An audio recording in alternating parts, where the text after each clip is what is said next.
Good evening and welcome to another episode of Unscripted and Unchained RPG Review. I am DM Bluddworth, and as you can see by the graphics, tonight's video is a dungeon mastering tips and ideas that have worked. Obviously that means that they have worked for me, but I feel very strongly that these will actually help you in your game as well. So very specifically, I'm talking about AD&D First Edition, the social interaction pillar, campaign world building, and the precursor to advanced high-level character development. And really going to focus with this Dungeon Mastery number 9 is talking about mentees for characters levels 5+. So if you are familiar with Advanced Dungeons and Dragons First Edition, you'll realize that player characters, when they're ready with enough experience and enough gold to go up in level, they're going to have a cost tied to their training and possible equipment or books or whatever in order to actually level up. They're also going to need to have a mentor. Now, in most cases, the mentor has to be at least 4 levels above the player character, and I think in some cases it's only 3. But what I decided to do in my campaign is to make it an even like 4 above, which means that for every character and character class that you have in your adventure party, they have to have an NPC trainer fully developed for them. And since you don't want to have a trainer who can only train them from level 1 to 2 and then stop, it really makes sense to have a trainer that's a couple of levels higher than the bare minimum. All right, so I had done this with my player character group, and at the time, the group was at 10 when we first began this this current campaign, and this current campaign is going into its 38th week this Tuesday. And so it started off with 10 players, which means I had to have 10 NPCs ready to go for their introduction and for their being able to train the adventure party up to that second level. So the requirements based on AD&D First Edition, you'll find this in the Dungeon Master's Guide, is that there's a training cost, and there's also a performance rating that the characters are given while they're adventuring, and that will, of course, adjust the cost anywhere from 0 cost, which I didn't personally use myself, to 3 or 4 times the normal cost, and I believe it was a base rate of 1,500 for 1,500 gold pieces to go up from one level to the next based on your current level. So if you were first level, it was going to cost you 1,500 gold pieces. Now it could be a lot more than that, or it could be 0, depending on how well that character had done during the course of his or her adventuring. I modified that a bit. You're certainly welcome to do so as well. Basically, I made it 25%, 50%, 100%, 200%, and then if they score beyond that, which was much worse, like nearly a total party wipe or just like really foolish play, they wouldn't actually be able to train. All right, they had just not learned enough in order to be trained up to the next level. So you're not going to just say to your players, or at least you shouldn't say to your players, okay, you're ready to level up. You're going to talk to your mentor. Your mentor is going to train you, and for the next 7 days, you're going to be training. Do you have the gold pieces? Here's the gold pieces, and leave it at that.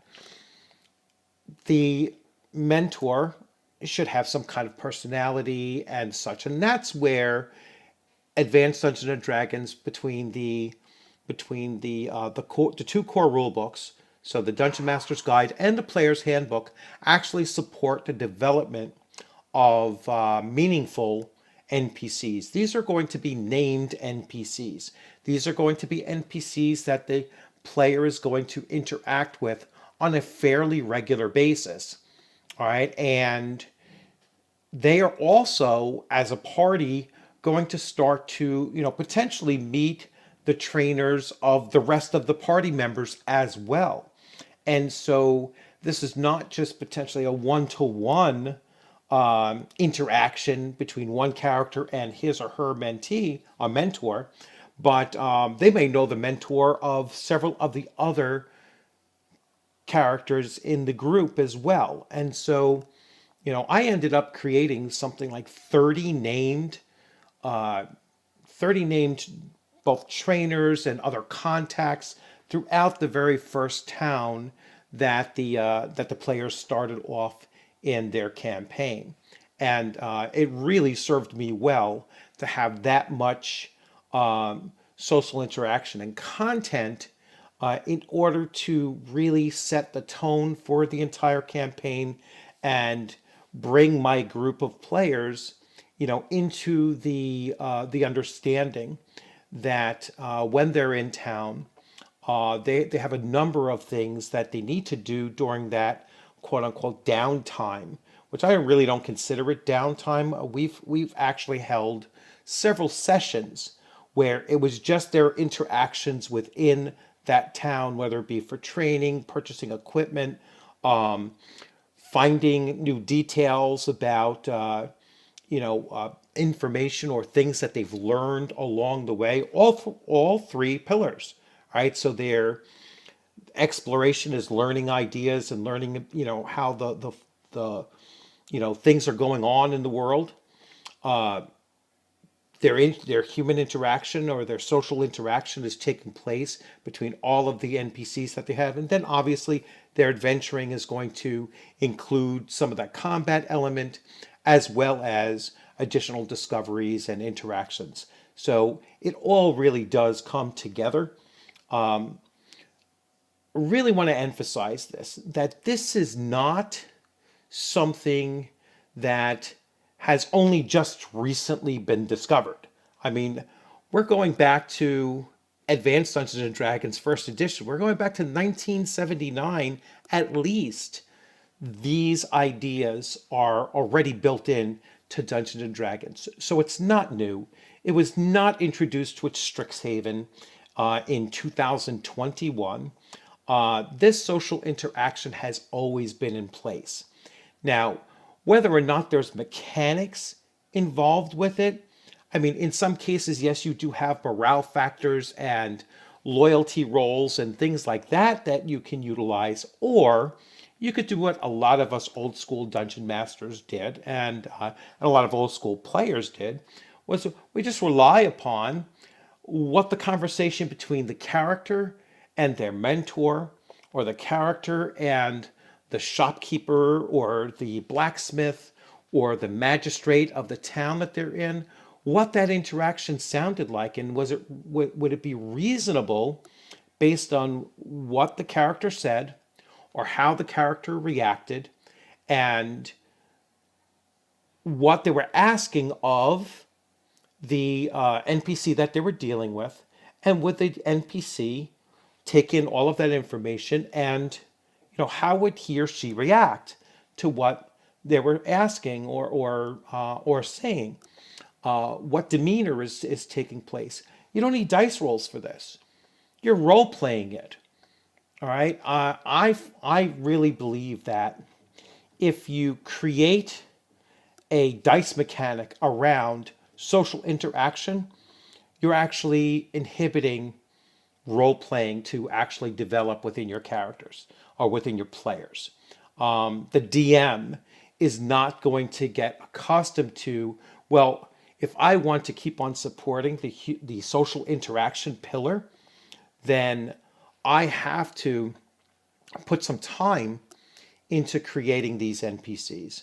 And so now I'm going to show you some of the tools that are already in the rule books that you can just very easily reference, and you can make these as simple as you want to, and just see what the choices are and select them, or you can actually roll if you're into coming up with some random choices. So let me show you what I'm using.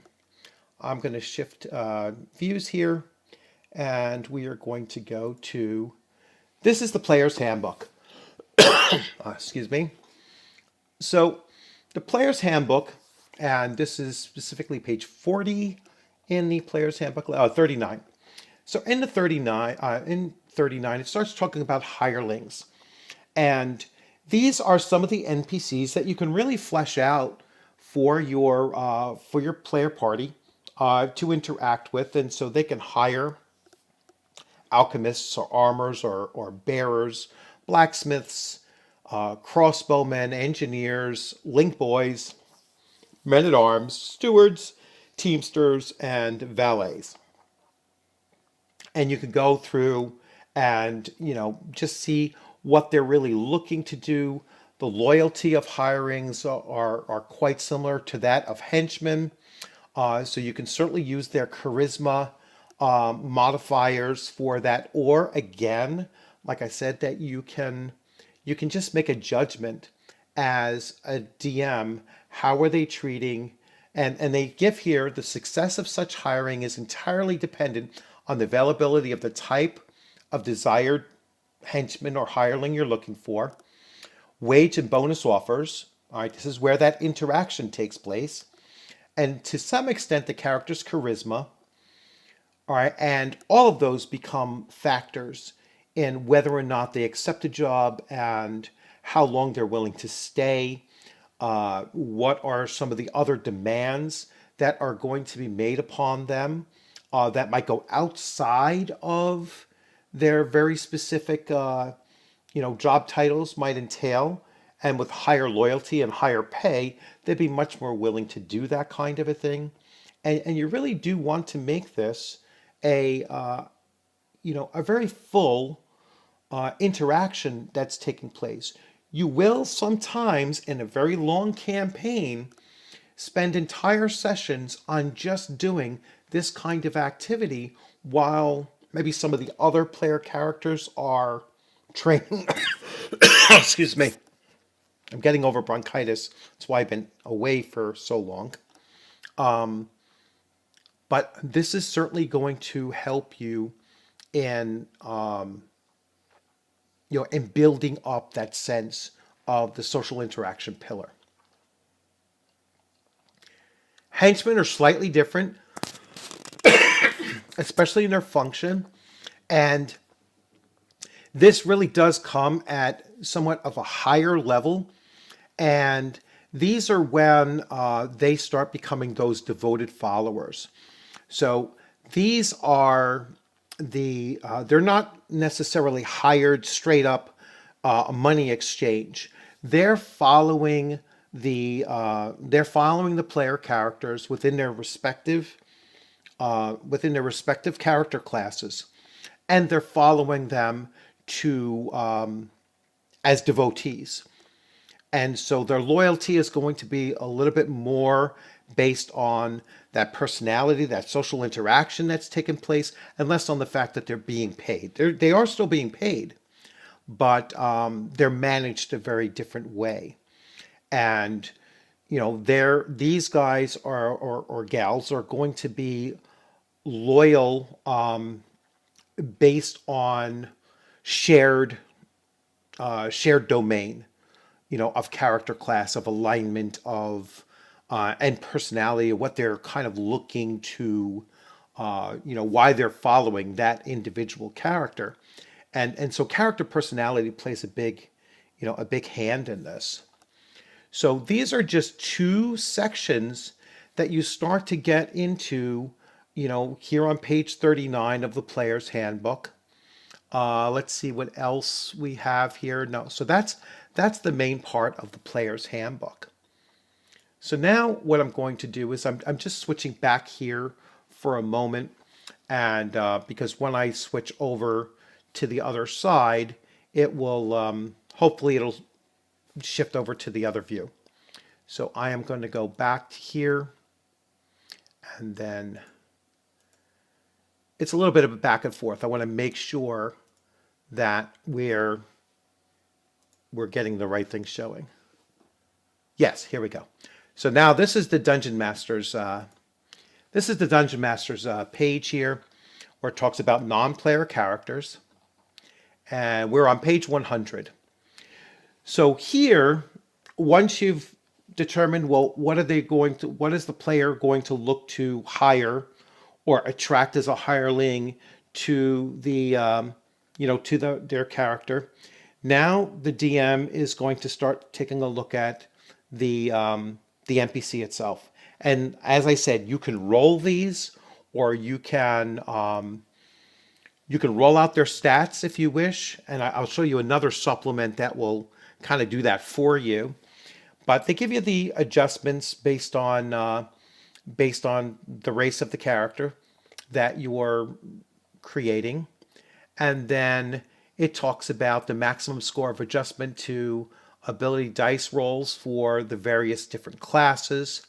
So you have basically everybody selected here. You have laborers, mercenaries, merchants, or traders, where you can do some additional modifiers based on their kind of background. And then here, again, you can roll this if you wish to, or you can just select it.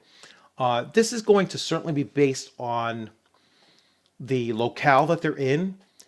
So if you're in a place that's predominantly, let's say, lawful neutral, and the player character is lawful neutral, or true neutral, or possibly even chaotic neutral, you're going to eliminate some of these possibilities here.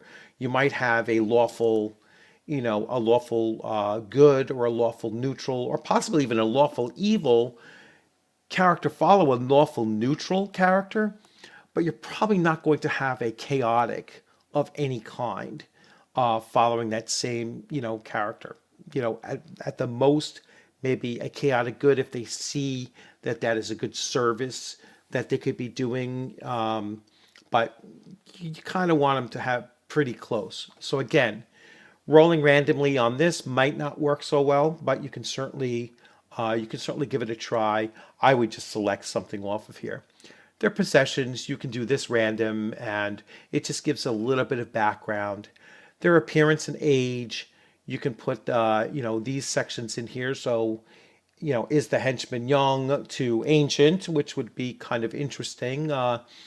I would certainly modify based on some of their skills and some of their attributes based on their age as well. So you want to include that.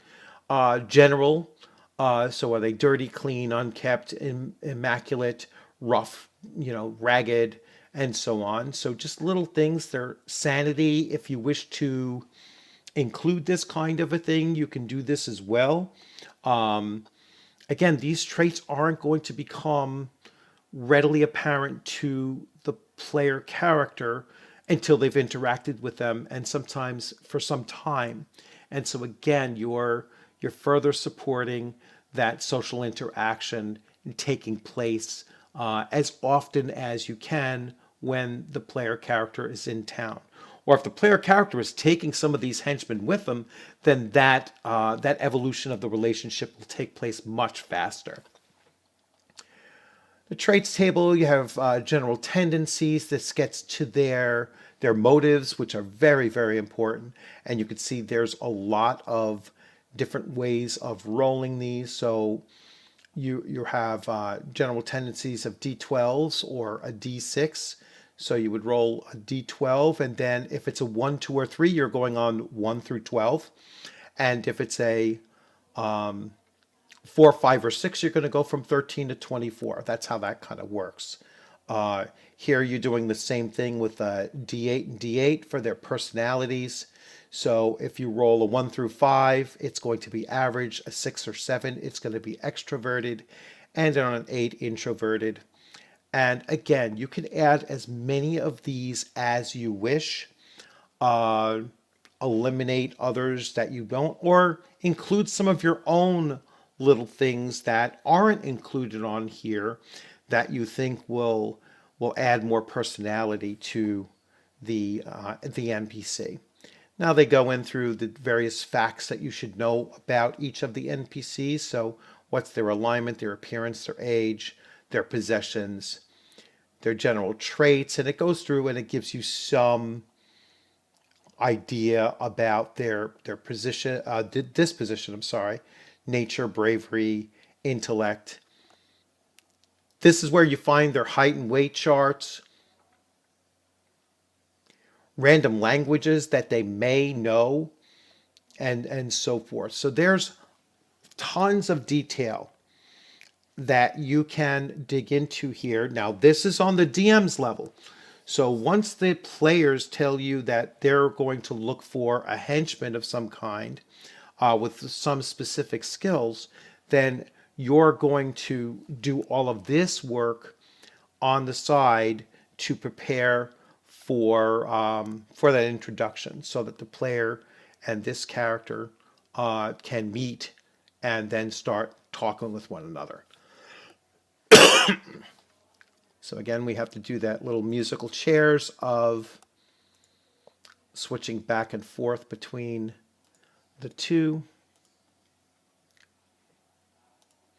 because I want to make sure that we have it. Yes, there we go.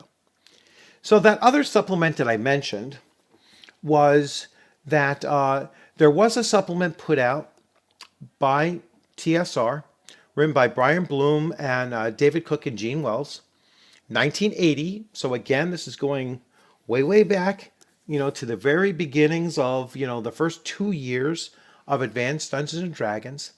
And here is where I used to find first the mentors of the player characters, and now as the player characters are looking to get their own students, let's say, now you could use these same charts to find mentees. So I'm going to have to switch the orientation here. But they do have some personality traits and everything in here as well. So they've certainly shortened it down a little bit than what you had in the DMG. So you're welcome to use either of them. But here we're going to have to orient differently. There we go. So if you have an assassin in your group, and your assassin is 5th level or higher, looking for a 1st level assassin, you would then just come to this here and you would roll a D100. I will actually do that right now. I rolled a 43. And so I'm looking at a human male, neutral evil. I have his strength, his intelligence, his wisdom, his dexterity, his constitution, his charisma. His level's a 3, so obviously I'm going to have to change that, because a 5th level, let's say a 5th level assassin is not going to be able to train a 3rd level. So I'd have to make this one a 1st level. But if that assassin is 8th level, then he can certainly take on a 3rd level assassin to move that 3rd level assassin up to 4th level if need be. But I found that you could just use these charts here and tweak them a little bit to match up. And you have it for assassins, you have bards, clerics, and I believe that they have the same, or they have fewer in number for each, or more variation. Like you could see there's not that many bards. And the reason why is that bards, number one, are going to start at a higher level, because in first edition AD&D, they didn't start out as a 1st level bard until they've gone through quite a number of levels of both fighter and thief before they got there. So clerics, you can see there's a total of 2 pages worth of clerics. So much, much more diversity amongst clerics. Druids, you're only going to have 1 page for druids because they're a little bit less frequent than Then clerics, fighters, I'm assuming we're going to have 2 pages. Illusionists, probably only 1. Magic users, 2 pages. Monks, most likely only 1, although quite a few, far more than assassins were. Multi-class characters, probably 2 pages worth, 3 pages worth. So quite a bit of multi-class. Remarkably 4. And paladins, you should have few. Rangers, you should have, well, they give you about a page and a quarter. Interesting. Thieves, probably a lot. 2. And then we go back to, now these are some of your specialty, highly skilled hires. So sages, 0 level characters, and so these could be, those servants that you're getting, and they might have a good variety. They have alterations that could be applied to them, which does a number of different things. But if you do this and they go through some basic, like what does a normal caravan look like, how many people involved. Now some are going to argue that this is for for mass combat and that kind of thing. And yes, you could certainly use it that way. I did when I created a scenario with my players where they had to, they were guarding a caravan and they got attacked by a large number of bandits. But here they go through and they give you all of the details for, city guards and city watches and border patrols, various breakdowns of what they look like. You have pilgrims. You have all of this. I used the bandits and buccaneers section to create that particular bandit group that the player characters encountered. I believe the total size was about 52 that they faced. So I took the smallest one because they were fairly low level, even though a large group of player characters and so on. You can go into random liches, which I wouldn't suggest, but there's a lot in here that you could certainly be utilizing. So bottom line is that you have all of these tools in first edition AD&D that you can use to really focus on that social interaction pillar. And I am actually going to spend the next 24 to 36 hours or so just working on because that's the next level that my players are advancing to, as their characters. All of their characters are up to 6th level, with the exception of the paladin, who's still only 5th, and the multi-classes 5th in one and still 4th in the other class. So he's going to lag a little bit behind as well. But they're all ready to make that first step in becoming a mentor of a 1st level character. And that 1st level character, and this is why I call this the precursor to advanced high level character development, that 1st level character is going to become a follower. Once they reach that level, the player character reaches that level of 9 or 10 or whenever they hit that titled rank. So this is going to become their follower. So if we're talking about a cleric in high level play, some call this domain play, a cleric is going to look to start his or her own congregation, create their own temple. And that means that they're going to have to, attract acolytes and then followers, a constituency for their, for their church. And so this is the first seed that they're planting for that future, for their future plans. All right. And it begins at level 5. All right. It begins with that first level character. NPC that is going to follow them. And the other thing that I'm planning on doing with these characters is that it's going to become someone that the player character is not going to directly control, but they certainly have a stake in what they're doing. I mean, they can ask them to do various tasks for them. Meanwhile, they're off adventuring and this stuff is happening behind the scenes. You never want to forget that while the player characters are adventuring, the rest of the world is still moving.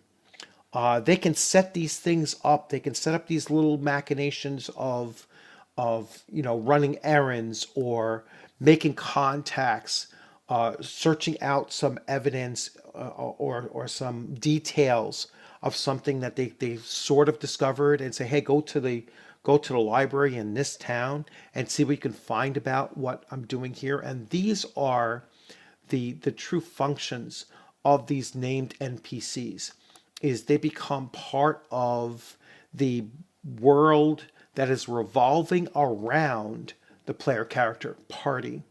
And again, I don't want you to think of isolating this to, well, the magic user just knows the individual NPCs that he or she has dealt with directly. The magic users, the magic user is going to have that, but the magic user might also know some of the contacts and those that are being trained by the fighter in the group. All right, just because the player party is together and they're talking with each other, they're socializing with each other, and they're eventually going to know everybody's first trainee. They're going to know everybody's contacts because they're not going to go to 6 or 7 different blacksmiths. They're going to go to one blacksmith. They're not going to go to, I have a fighter magic user in my group. All right, so he might actually share some of the contacts of the pure magic user. All right, and he might share some of the contacts that he has with the pure fighter in the group. All right, and so they're going to know each other as well, and it just becomes part of the overall party's entourage, if you want to call it that. And the number is going to be massive. All right, the number is going to be just a ever growing and larger pool of individuals in supporting roles for the player characters. There's another element to this. The other element to this is that while these low-level characters are coming together, functioning sometimes, amongst themselves in their own group and going on adventures,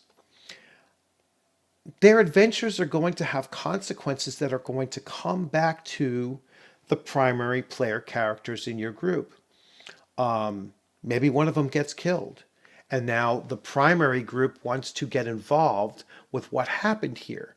Discover what happened, perhaps go out and assist in taking care of whatever, whatever led to the demise of one of their mentees. And they're all going to feel a stake in this because they're probably all at this point going to know about that NPC. They'll all know, have met him or her, have, associated with them, have assisted them, have been assisted by them. So they're all going to start to care about, each and every one of these named NPCs because they're going to be reoccurring NPCs that they're dealing with. This is all in first edition AD&D, and likely the earlier editions of Dungeons and Dragons as well. The idea of henchmen and such, that was in OD&D, that I was talking about those relationships that you're trying to nurture. So once again, this is not anything new. This pillar was not ignored. It's right there in the it's right there in the Dungeon Master's Guide. It's right there in the Player's Handbook. It's there in a supplement specifically for creating NPCs. All right, and it's not meant to be just creating NPCs with stat blocks because it gives you those personality traits, those, sanity levels, their motivations, their, alignments. They're meant to be fleshed out. They're meant to be interacted with in a social sphere while you're running the game. So, that's pretty much what I wanted to point out, was that AD&D First Edition had social interaction pillar. It had campaign world building built right into it, because as you're developing all of these support characters with names attached to them and their own motives, their own personalities and such, that's world building. They are the precursor to advanced high-level character development, because the game is really set up in a way as players start from level zero in some cases, but level 1. And as they're moving forward, they're learning more and more about themselves. As they're moving forward and what they're capable of doing as a character class. As they're moving forward, they're learning more about the world.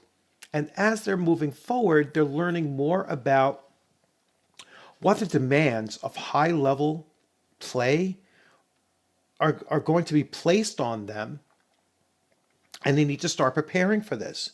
And I think level 5 is a good starting point, because it's attached to the rules, and so you're kind of adhering to that idea.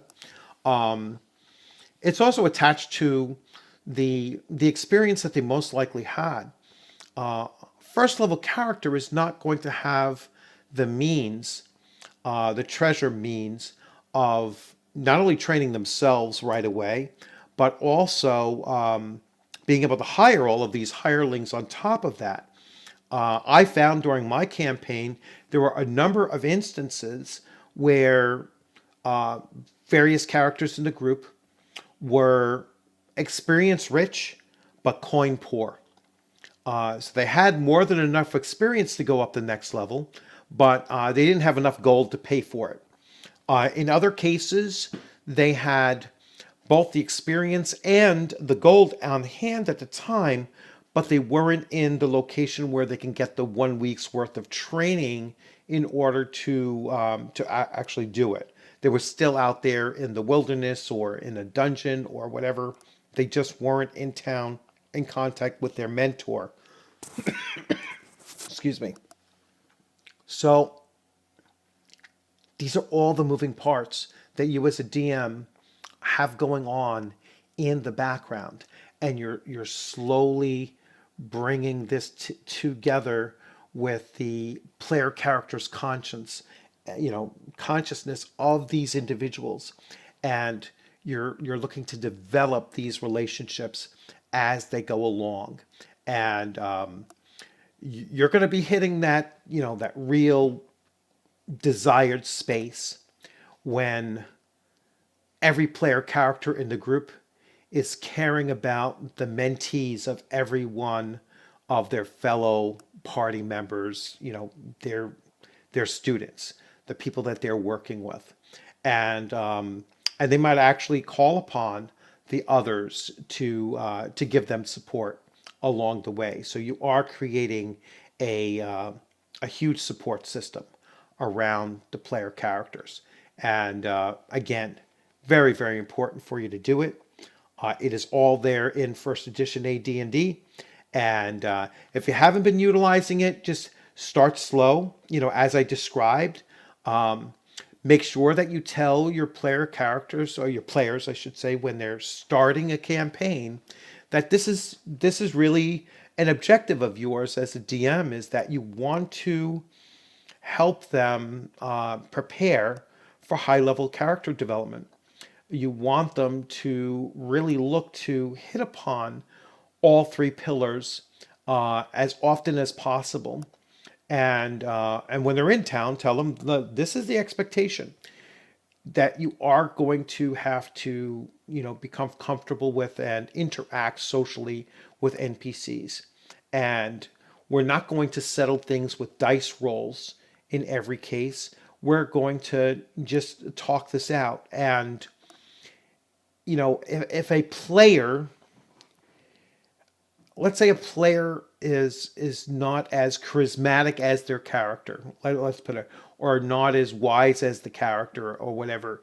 You as a DM, you have to be able to say, listen, I know what you're trying to say as a player, and as best as you're trying, your character might be better at it anyway. And so I'm going to keep that in mind, So, you don't have to be perfect in how you're explaining something. I'll take that into account as well. I know that the paladin has a 17 charisma. And so even though you as a player might be shy and kind of not exactly knowing what to say in that case, what you're saying is going to be put through that filter, of the 17 charisma. And when it comes out of the character's mouth, that's the way that the NPC is going to be receiving it. So that's another thing that you have to keep in mind as a dungeon master, is that there's always going to be a difference between a character's abilities and a player's abilities.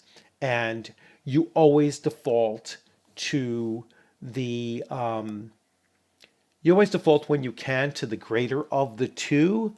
However, if you're dealing with a player character, or a character, I should say, that has a much lower intelligence than the player, him or herself, usually those players, they know that they're playing a character with a lower intelligence, and they tend to play them that way. They tend to role play them that way.